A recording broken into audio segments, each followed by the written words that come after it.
Rahana Power. Hey guys. And today we have Wayne Johnson with us today. Hello. Hi, How are you welcome. doing? Pretty good. How y'all doing? Doing good. Thank you so much for being here with us today. We're really excited to get to know you. I just met you about 3 minutes ago. Yep. And Alan just met you recently, so this is very exciting. Yeah. Well, we are going to dive right in. I'm going to start with just some fun random questions, get to know you a little bit. Okay. So, Wayne, if you had the world's full and complete attention for about 30 seconds, what would you want to say to them? Well, it'd have to be a shameless plug. Please buy Apocalypse. That's okay. There you go. Where can they buy Apocalypse? You can get it anywhere actually right now on all the VOD platforms. Amazon, PlayStation, Xbox, Fandango, Google Play, Steam. For all the gamers out there, you can get it on Steam. I ran into a few guys who were pretty surprised that they do movies. And like 6 other places. Yeah. That's awesome. Wow. Yeah, so it's pretty cool. Yeah. Yeah. Okay. So if you had to work but you didn't need money whatsoever, what do you think you would do for the rest of your life? I actually had this conversation with a buddy of mine who was thinking he was going to win the big lottery. Just the goal, the ultimate Right? dream. The ultimate goal. He was going to win, what was it, 1.6 million or something? Something like that. Too much, but Yeah, it it was doesn't even crazy. matter. And I said, you know, Marshall, we'd probably be dead in about 6 months. Because I think what we'd end up doing is we'd celebrate a little too much. Mm-hmm. And we have dreams of he wants to build like a studio, and he's like, oh, this is what we'll do. No, that's not going to happen. Not the way it's going to go. It's not the way it's going to go. So I think it's probably best for at least for me, just to work and earn my money as I go. Yeah. Absolutely. Yeah. And then our last question. Do you happen to have a random, fun, maybe surprising talent that people don't necessarily know about? Wow. A random, fun, surprising talent. I don't know if it's talent at all, but I do like to play tabletop war games. Okay. So like with miniatures, like little men, as my buddy calls them.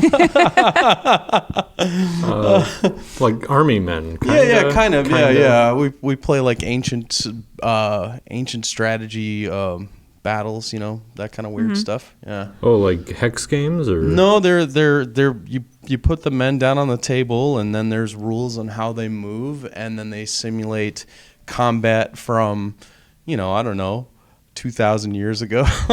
Wow. Yeah. So it's like really ancient, fancy Risk? Yeah. Something like that? Okay. Yeah. Nice. Yeah. That's So- awesome. It's not like the football guys vibrating up and down No, the field. no, it's a little bit more sophisticated, and it gets heated. Yeah. Yeah. Yeah. All right. Well, let's jump in. Tell us, how did you get started in the film industry here? Oh, yeah. Okay. So it kind of goes way back. I actually started out as a graphic designer. I went to school for graphic design, and I think, when did I start? Like 96, 97, somewhere around there. And I thought that's what I was going to do. I was going to be a graphic designer or a painter or something like that. And I ran into who turned out to be my mentor later on, a guy named Scott Kuntz. And he was going to continue on teaching in an animation program. And so I finished my first degree, and then I went to start animation.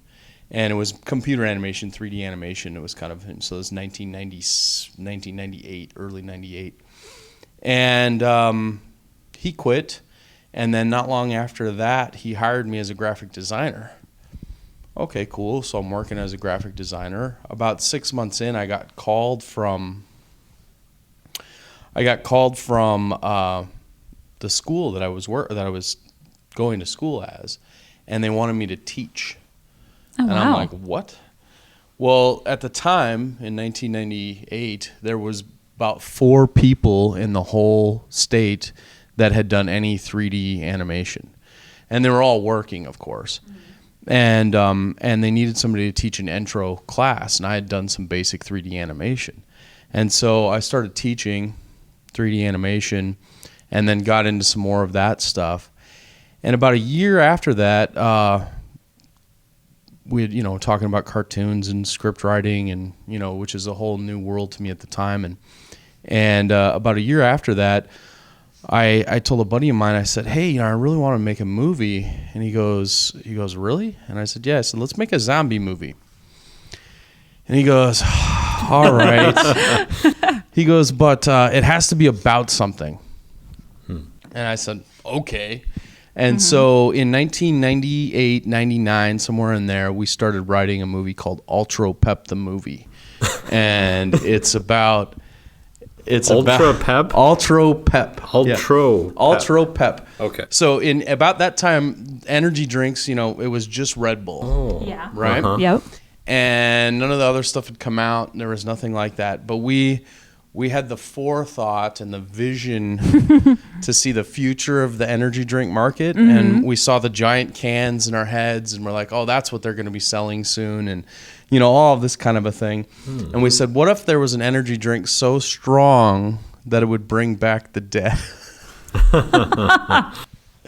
It's ridiculous, right? It's a ridiculous idea. And I don't know how that ended up being about something, but we made that movie. We shot it all on a mini DV cam. I edited it on a titanium. It was the titanium laptop, just came out for Apple. And we cut it all on that. We did the whole end of the movie is a CGI sequence done in like Maya 1.2, which is like the second or third version of Maya, which is a big car chase. And then it all ends up on the top of a water tower. Oh, wow. And so we did this whole crazy thing, and it was just a goofy story. And the way you killed the zombies was with a breath spray. So like a spear, we called it Spiro spray. It was spearmint flavor. Okay. And it would dissolve the zombies.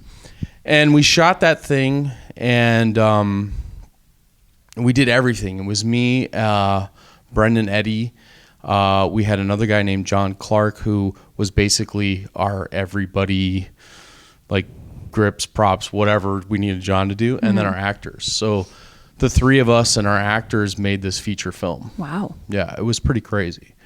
It didn't get finished though for about 7 years, and wow, yeah, it was a long process, mainly because the movie was terrible, and Brendan didn't really want to finish it, after we kind of started cutting stuff together, and it was really bad. But I don't like to leave things undone, right?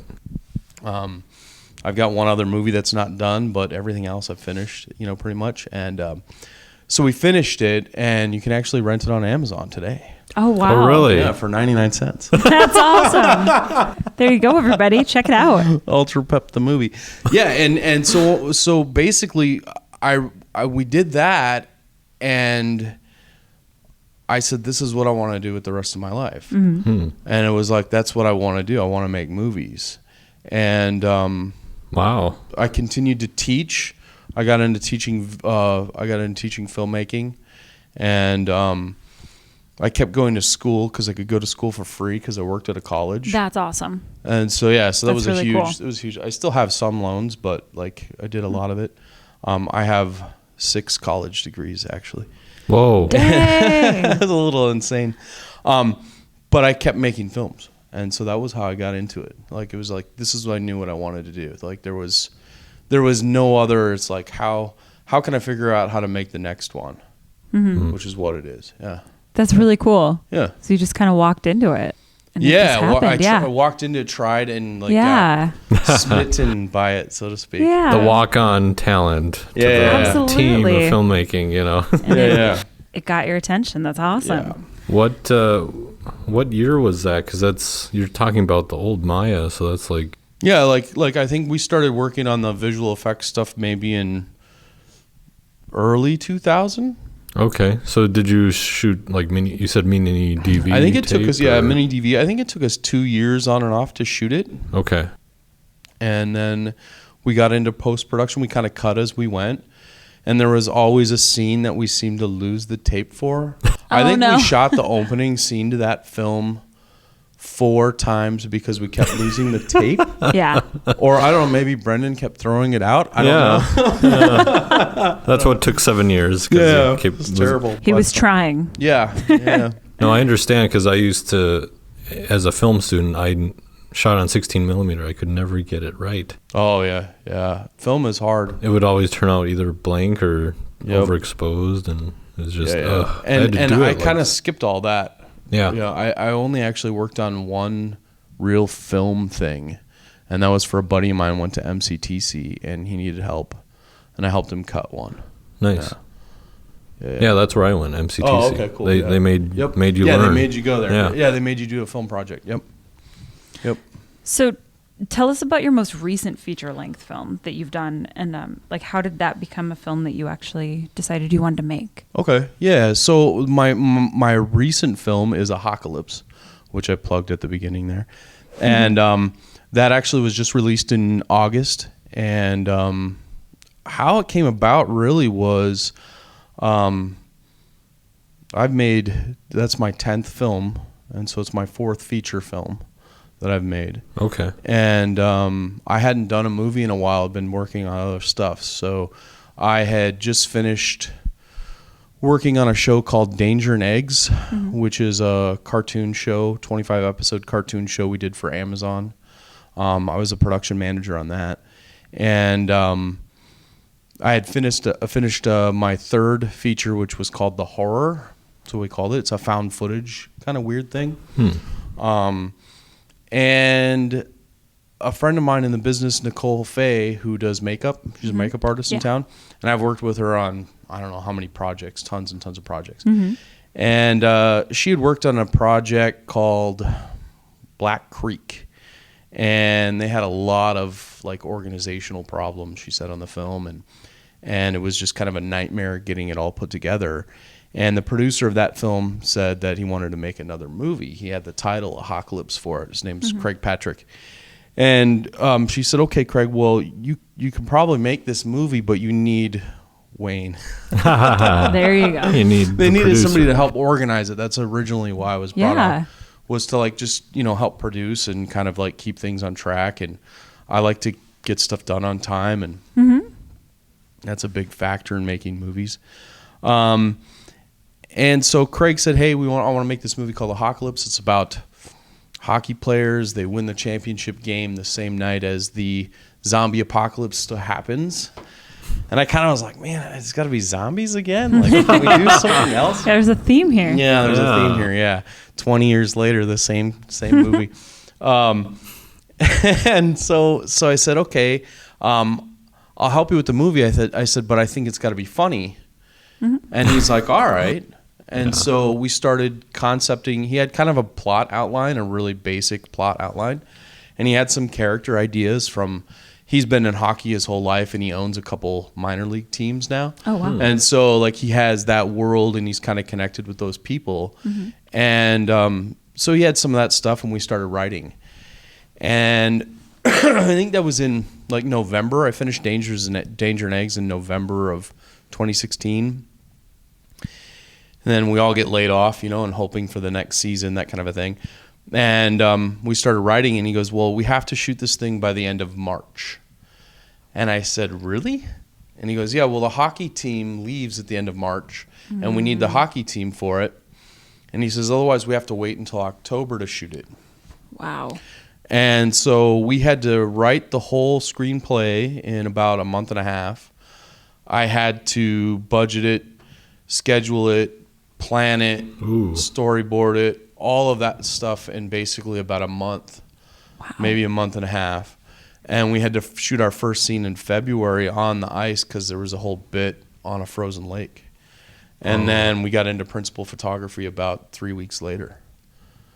Wow. Yeah. It was crazy. It was crazy. Yeah, that's incredible. And forget casting. Yeah. There's castings in there too. Yeah. All of it. Yeah. And then learn your lines, the choreography, everything, all of it, everything. Yeah. And so what I did is, since I've been kind of doing this for a while, I have a team of people that I know. The first person I brought involved in the project was Peter Mariuto, who was working with me on Danger and Eggs, and he was kind of my right hand man on that. And so I brought him in to help with organizing and kind of like doing all the breakdowns and helping with the schedule and all of that kind of fun stuff. And then as far as casting was concerned, we had a handful of people that we were looking at initially. And I had worked with Alex Gallick, who is a local artist here in town, actor here in town. And he was in my other film, The Horror. And so I'm like, I knew I wanted to work with Alex right away. I didn't know exactly what part he would play, but like it was kind of like that's where we started. And then Nicole helped with a bunch of casting. And then Craig had a couple people that he, like Kaylee Williams, that he had used on Black Creek. And so we kind of had a pool of people. And then we brought in some new people as well. So we started doing that. And so the casting kind of, I really got lucky with the casting. That was a big factor. The whole story could go into just how lucky I got with that. Yeah, but, that's awesome. yeah. Wow. So it seems like you've done a lot of like the horror film, like that kind of genre, or even like zombie. Yeah.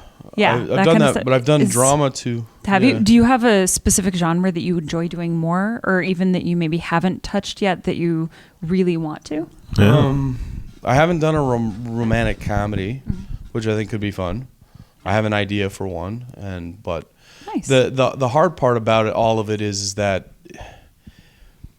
the easiest things to sell or to make money with in filmmaking, through all of like the search and as far as indie film goes, it's got to be a horror movie because you don't have to have a face in it, right? Or it's got to be a documentary of some kind. Yeah. And those are really like your two, main guns. And so finding money for those types of movies, especially horror movies, is probably the easiest. And almost everything other than one big feature I was VFX producer on called Shockwave Dark Side. That was a sci-fi movie.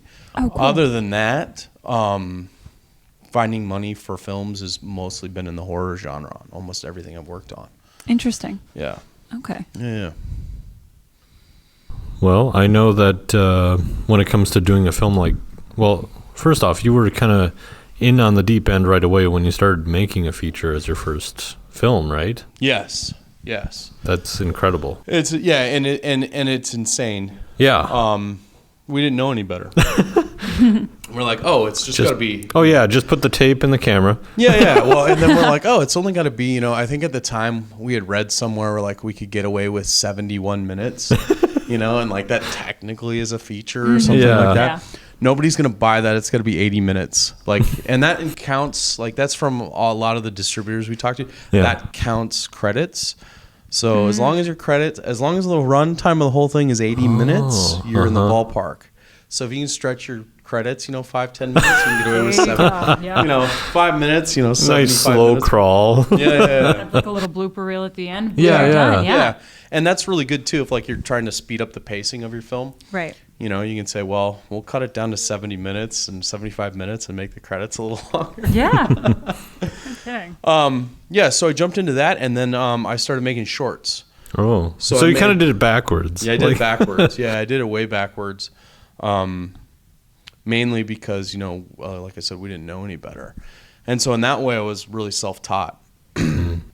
We made that feature, and then I made a movie called The Grave, which was a short, which was about a woman who her child goes missing, and she's really kind of distraught about it, and she has this imaginary idea that her kid was abducted by this serial killer, and she goes to dig her own grave, kind of, and she's imagining the serial killer is forcing her to do it.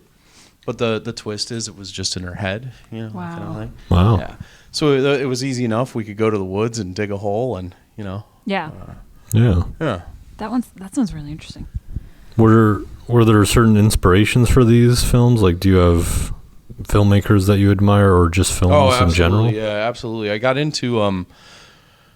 I really got into watching a lot of the old school guys. Obviously Alfred Hitchcock is a huge, if you're not watching Hitchcock, you're not watching movies, so to speak. And so I went back to a lot of those, just Hitchcock, John Ford, David Lean, Lawrence of Arabia and all that. John Frankenheimer made some great movies. My favorite film is The Train by him. That movie is fantastic. 1967, Burt Lancaster, end of World War II. The Nazis are stealing paintings out of France, right out of Paris. And they want to blow up the paintings. They're like, well, we can't blow these paintings up. Yeah, they can't blow the paintings up. We have to stop this train. Everybody dies. They blow up real trains. Burt Lancaster does his own stunts. He does other people's stunts in that movie. Wow. It's just a miracle in filmmaking. It's pretty awesome. You couldn't make it today. Yeah. That's pretty cool. Yeah. That's awesome. They won't let them make it today. No. Yeah, no, we're just going to make a CG render of you getting the bodysuit for 8 hours. Yeah, exactly. I think Tom Cruise is the only one doing his own stunts these days, right? Didn't he get hurt on Mission Impossible? And now he needs more money for that. Yeah. So that's why they don't do it. Yeah, exactly. So what do you love most about filmmaking here in Minnesota? I think the best thing I like about it, and I've been on set in a couple other places, but the best thing I like about working in Minnesota is we can get away with just about anything. Because it's not really a filmmaking community in that sense. Like, it's kind of special. Like, for Apocalypse, we went down to Austin, Minnesota, and shot a lot of it there. And the city was really cool. They allowed us to basically have the run of any public spaces. We shot one night on all the streets. The police were really helpful, and like there were some kids making noise and stuff. They were watching, they were being cool, but they like said, "Hey, you guys, if you want to stay here, you got to shut your trucks off and just be quiet." So the police really helped us out. That's great. Yeah, so there's a lot of that you can get away with. Now there's places that have been kind of like tarnished. When we made Ultra Pep, we shot down in Hastings. And because one of our actors was from there, he's like, "Yeah, come down to Hastings, Minnesota, and shoot." It's a picturesque town. It's a pretty little town, and we're like, okay. And we had no idea that every single indie filmmaker throughout the like late 80s, early 90s shot in Hastings. Oh. And the townspeople, so we go down there, it's 6 o'clock. Imagine it's 6 o'clock in the morning, sunrise. And this guy walks up to us and he's like, "Do you want to shoot my dog?" Talking about with the camera. We're like, "What?" And then another person's like mean mugging us from across the street. And we're just like, what the heck is going on? Well, we went a couple times and we had these kind of weird like experiences. Like, why are people being jerks? And we just found out later that it's because there was a bunch of filmmakers that went down there and just kind of like did whatever they wanted. Oh, yeah. And they weren't cool, and they, and basically caused problems. Yeah. And so it hasn't been, we haven't been soiled here yet, I guess. Yeah, I've heard about things like that from the late 80s, early 90s about the whole, like, why they didn't come back afterward. Yeah. And there's, and I've heard some horror stories recently, like in the last few years, of some people that went and shot some stuff in a couple places and they left the place trashed, and it's like, that's going to really screw stuff up for everybody. Right. Yeah. So far, there's not a lot of that. You can still go to a small town right outside the city, and there are a few cities that haven't been trashed yet. Yeah. And then be like, "Hey," and they don't hang it up on the wall like, "See these guys? Don't let them in." Yeah, exactly. Yeah. I don't want to be that guy. Right. That's for sure. So you've mentioned that you've made a couple things outside of Minnesota. Where, like, how far have you kind of stretched out? Well, I run a visual effects company called Black Space VFX, and so I'm a VFX producer on I think like 5 or 6 other films, and so I've worked with people from both coasts, all over the country, different continents for different things, mainly in the VFX, but every now and again I have to go on set, and so like we shot a movie called Catskill Park, which is out, and it's another found footage alien abduction movie, and we did all the visual effects on that, and so we shot that in Vermont. Oh, cool. So nice. I've talked to people in the industry, I've been deal with people, I guess you can say, that are in the biz, and so that kind of helps give me a perspective of what you can get away with. There's a lot of stuff we ran into, when you're shooting with the union stuff, and so there's a lot Yay. less non-union stuff there. Yeah. So yeah. So you have to go over all that paperwork too yourself, or is that more just the producer for like when you get involved with visual when we effects, get it's more involved with post production, right? Yeah. there's not really a lot. I mean, Well, I that's sign a good. contract and that's it. There's nothing I really have to worry about. Right. Yeah. Because there is no VFX union per se. So no. even though, people are trying in the community. Yeah, they're trying to, but like, I mean, you can't compete with what they're paying the guys in India. I got a guy from India that contacts me about every 2 weeks saying, "Hey, do you got anything? You got anything? If I need anything done, I can get it done for virtually nothing." So it's hard to compete with that. Yeah. And they're good.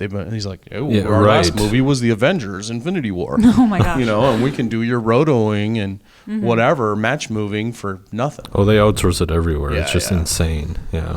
Wow. And then they tap into the incentive money. So Yep. Yeah, that's big. yeah. So there's obviously a lot of space outside of Minnesota for obviously post-production type of things too. Yeah. Do you find yourself ever doing just production stuff As as often? No, not really. Only on my own stuff. I mean, Okay. or making cartoons. So I just finished a show last week.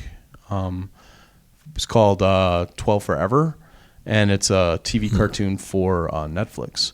And so I was involved in all Wow. the pre-production on that, running the design studio here. So the studio here did they drew all the characters, backgrounds, props, and effects. There was about 10 of us, 11 of us. How many episodes? 25 episodes. Whoa. Nice. Okay. Yeah. 30-minute ones, I assume? No, each episode is 11 minutes. 11? So 11 minutes, that's what we did. It's still it's like almost 5 hours worth of content when it's all said Okay. and done.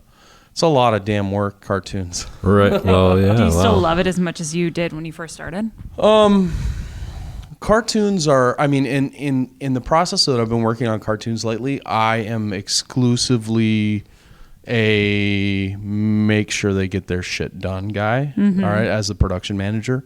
So that's my entire job, is to make sure that the creatives finish on time and what they're supposed to do. So I don't have really an artistic say in any of the shows. And like I said, cartoons are hard. I mean, it's a lot harder than live action, because you can say, "Oh, well, we got the shot, it's in the can." Any change, you have to redraw it, and that's a big deal. That's a lot. Yeah, especially with 2D, which is all 2D animation stuff. Right. Do you have a specific role or, I suppose, position that you enjoy doing more now?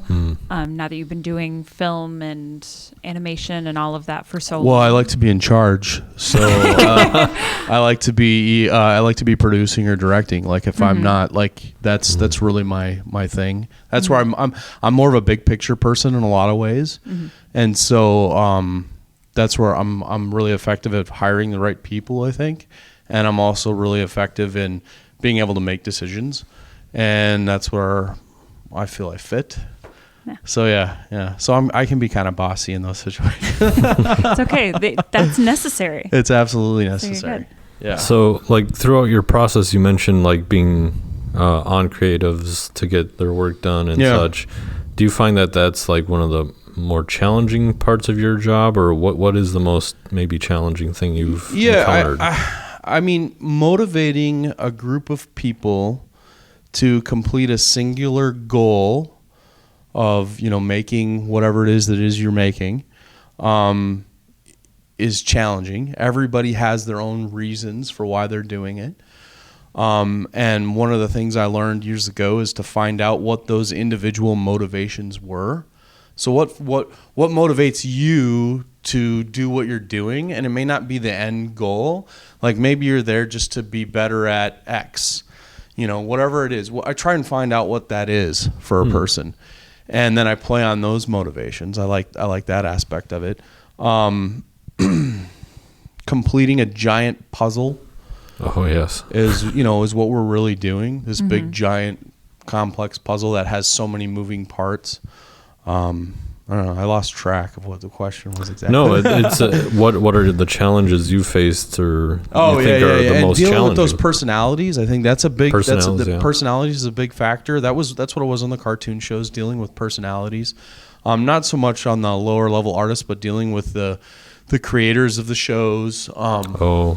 Dealing with network notes, dealing with notes from producers, being able to manage that political aspect of it.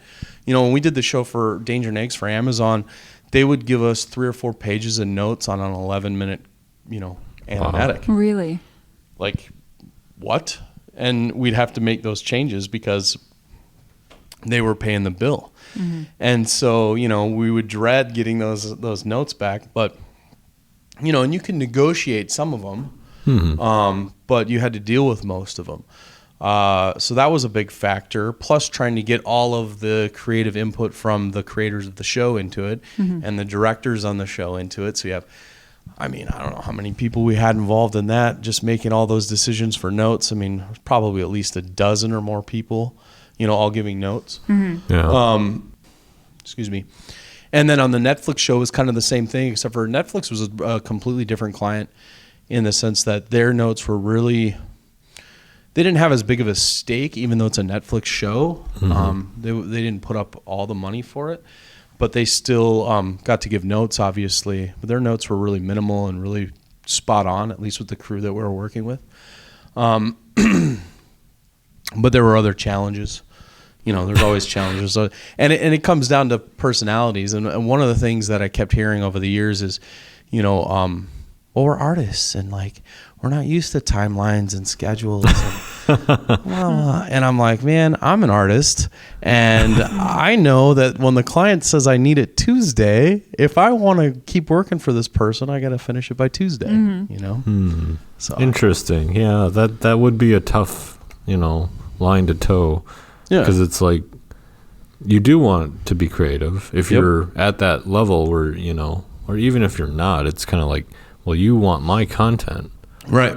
Because without that, you have nothing. Or, right. You have the next whatever Joe Blow. Yep. So, I can see how that would be very interesting, the politics of it. Oh, yeah. And not even on, and it's true even on indie films, like on the movie Shockwave Darkside we worked on. So this movie takes place on the moon. I love it already. Right? And I got called on this. All right, so I'll back up a little bit and tell how that all got started.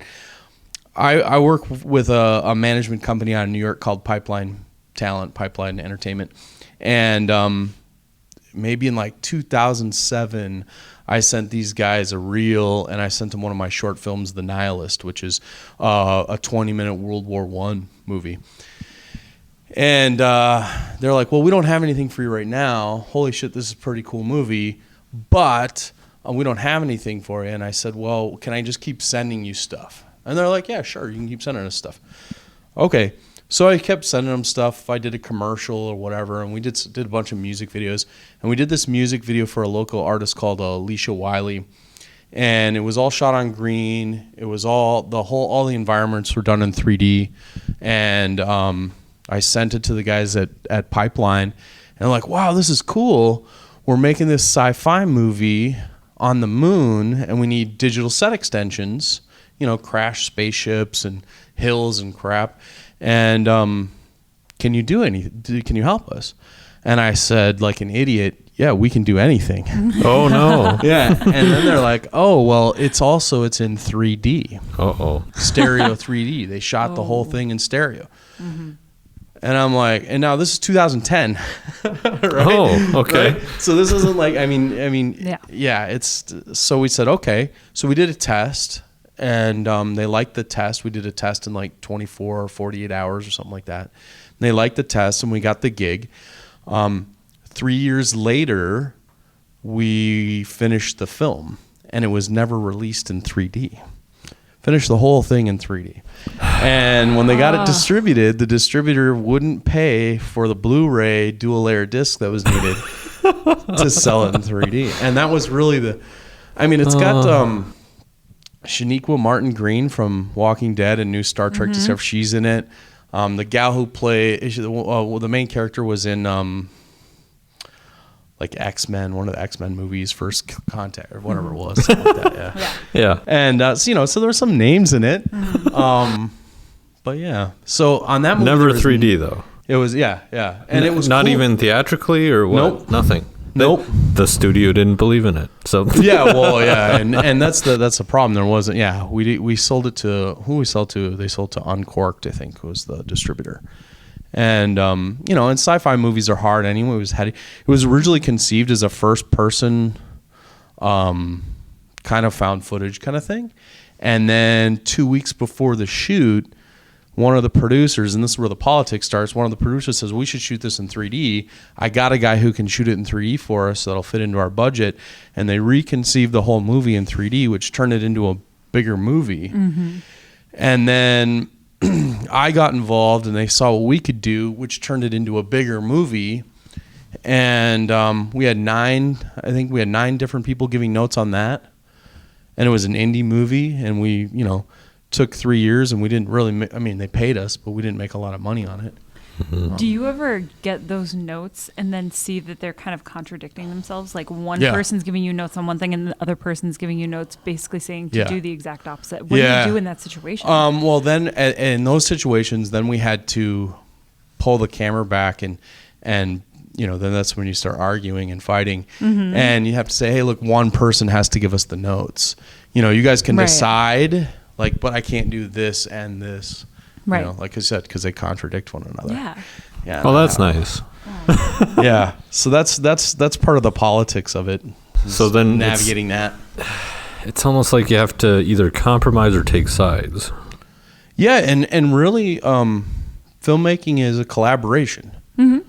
And it's a collaboration of all the partners. No, I'm just kidding. Yeah, right. Of all the partner. I mean, even if you're, even if you kind of see it as like a, what's a great John Ford story about that, where he says, I think he was shooting How Green Was My Valley, right? I think it won the cat. I think it was not the one that beat Citizen Kane, or was that Grateful Wrath? I don't know about that. But it's around that time, like 1941, somewhere in there. And they were shooting that movie, and there's a scene where Maureen O'Hara she's in love with the Reverend, but she's getting married away to the rich guy.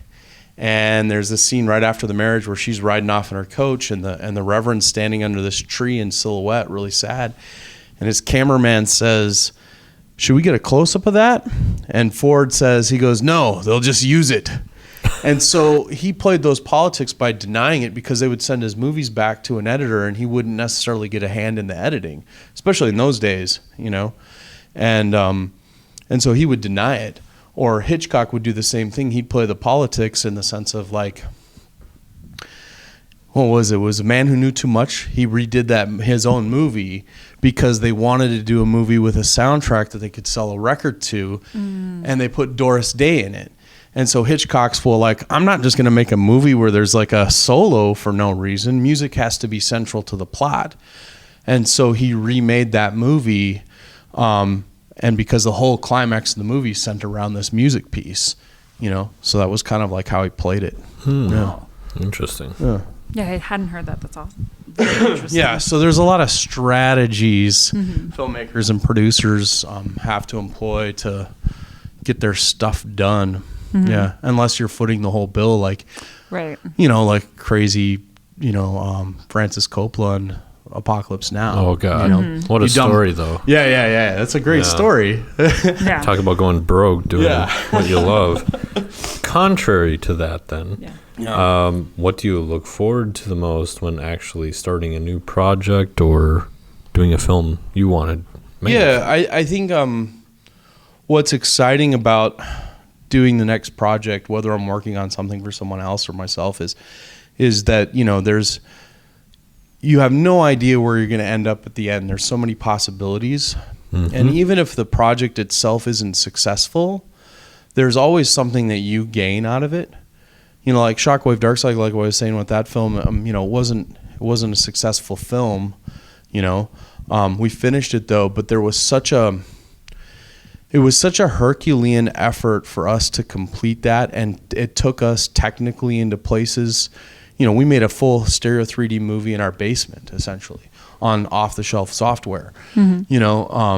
With like, I think at the most we had 15 people working at one time on it on post, and then at the end there was like 3 of us. And so, those personal goals that you kind of achieve, I think is something that I look forward to too. Obviously I want to get paid, but you learn something from each thing. Yeah, that's kind of like, it's interesting that you say that, because it's like your first argument was or your first answer was more about like the business, and then this is more about the art. Yeah. Somewhere in the middle. It's somewhere in the middle. I mean, obviously, to be successful in any field, you have to be able to do it full time, right? And in the creative field, especially like when we're talking about making movies in Minnesota, for crying out loud, it's very difficult for us to be focused on it 24/7. And the only way that I was lucky enough to do it is in 2005, we started a video program, which is now the IPR school, their video program. But I started that program in 2005, co-wrote it, co-developed it, grew it all the way up until about 2011. And I think at one point we had over 100 people in the program. And so I had the advantage of having a studio, having people around all the time. And so that's how I was able to make a lot of my early films that way, is because I was in that environment. And so I was able to immerse myself in it. Right. And then a few years back, I got out of teaching when I got an opportunity to work on the Danger and Egg show, and that was something I just fell into. They needed a production manager that had animation experience, and I had animation experience, and I happened to not be doing anything, and so I got hired. but that's all I did was work on stuff. If I wasn't teaching it, we were doing a freelance project. If we weren't doing a freelance project, we were doing our own project, and I never really stopped. Yeah. Well, going off kind of topic here a little bit, like. Obviously you're right, doing it full time means something. When did you make that transition? Did you ever, or was it like something that just had to happen at one point, or did it happen over time? Yeah, even up until probably 4 years ago, I wasn't 100% sure that this is what I wanted to do. And I really had to step back and think about what I really cared about in life, what I really cared about, like from a professional, what gave me satisfaction. Yes. And I decided to go all in at that moment after kind of weighing what my other options are. And I've been really living like, this is a lot of us do the same thing. We live from job to job. Like I just finished that Netflix show last week. I have no idea where my next job is. No clue. Right. But I don't care. I'm working on my next script. I'm doing my next thing. Like that's what it is to be an artist. That's what it is to be a filmmaker. If you're talking about, if you go back and you look at the histories of everybody kind of just works any way they can until one day they make it, and that one day was, they've been doing it for 25 years or whatever. Right. Yeah. Right. Yeah. But yeah, that's good to know, because I think it is such a struggle in Minnesota to do it full time. Hard. Absolutely. Yeah. Unless it's a craft of some kind that you have to have someone that knows what they're doing. Yep. So like animation. Yep. Makeup artistry, things like that are very well honed. Yeah, exactly. And there's the opportunities have kind of increased over the years in the sense of like not necessarily like narrative filmmaking here in Minnesota, but so many of the companies in town have their own video production departments. They're doing their own commercials. They're doing their own internal stuff. That's allowed a lot of the actors, a lot of the crew people here in town to work. A lot of my friends all are in those positions and run those places or work on those places for freelance all the time or whatever, and that's what allowing them to immerse themselves daily. Yeah. But I'm making conscious decisions to stay out of that. I mean, I'll always say, if it's an easy job, I'll take the paycheck. But I really want to focus only on doing narrative stuff and only features. That's or a great series. Obviously. Yeah, that's great that that's your focus, because it can be easy to get bogged down in the kind of the rough of it. Like it's not quite exactly all that you want. Versus really focusing in on what you want. So. Yeah, and I've done a lot of the crazy stuff. I've done almost every single job. Sure. In this business, including cooking for the crew. And so I have an idea of what I'm good at, and I have an idea of what I'm not, and I know what. And what's cool is I know what it takes to do it right in each of those positions. So that really helps me hire the right people. It's a big factor. Cool. Yeah. Kind of touched on this just a second ago, but now having finished up that series, what is next for you personally? Yeah, so I knew when the show was going to wrap, 12 Forever was going to wrap, and so I've kind of been planning my strategy.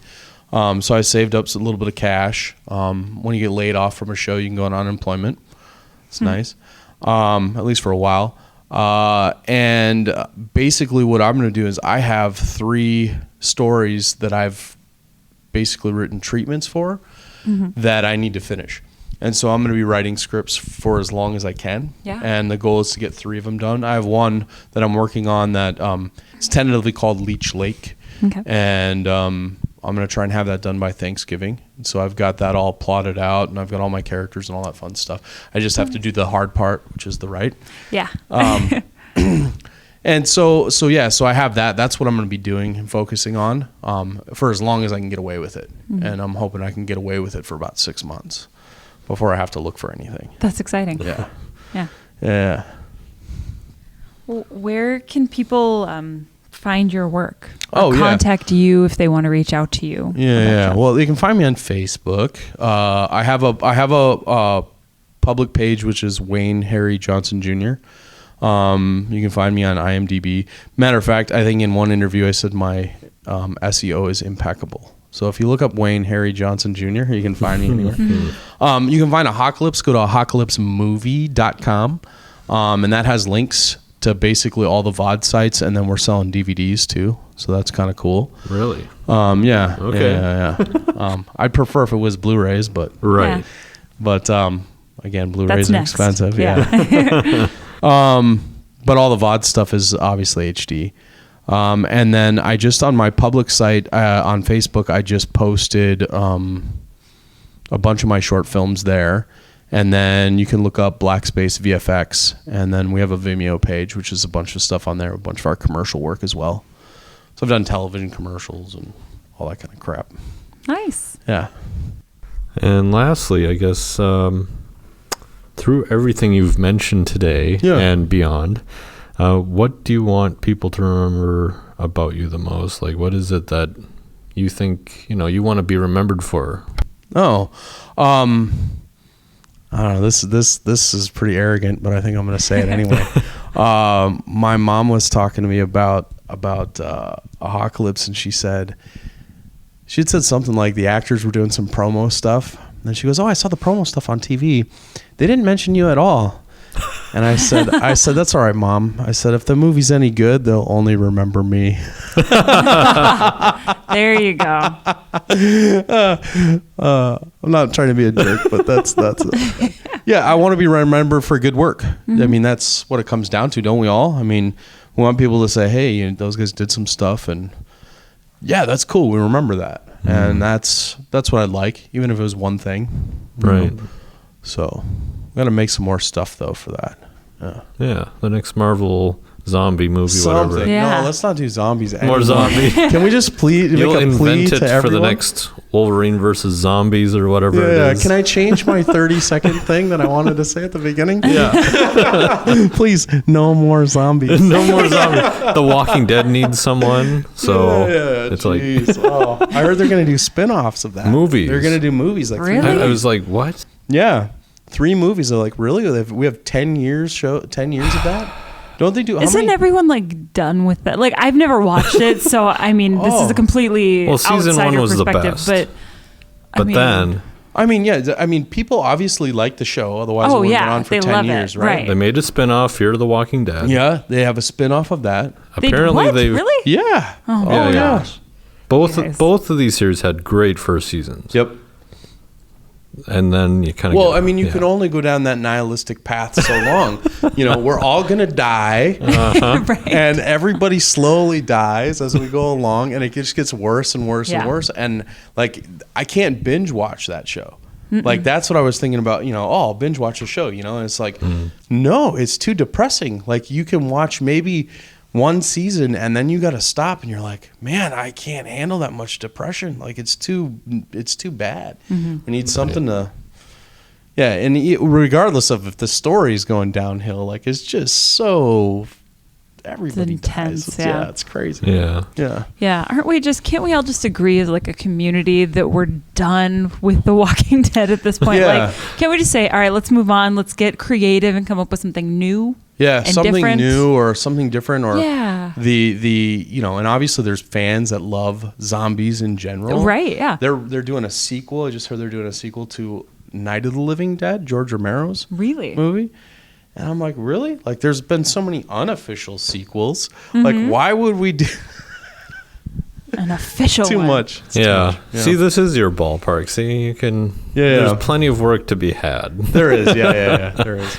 You just hold seminars based on, okay, let's move past the zombies for now. Let's get past zombies. Let's get like a decade of no zombies, and then we can jump back. Exactly. Like, just gotta have a break.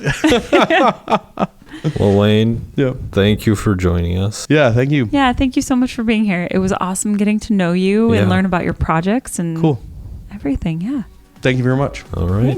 Thanks for listening to Film in Minnesota. We'll see you guys again in 2 weeks. Bye, guys.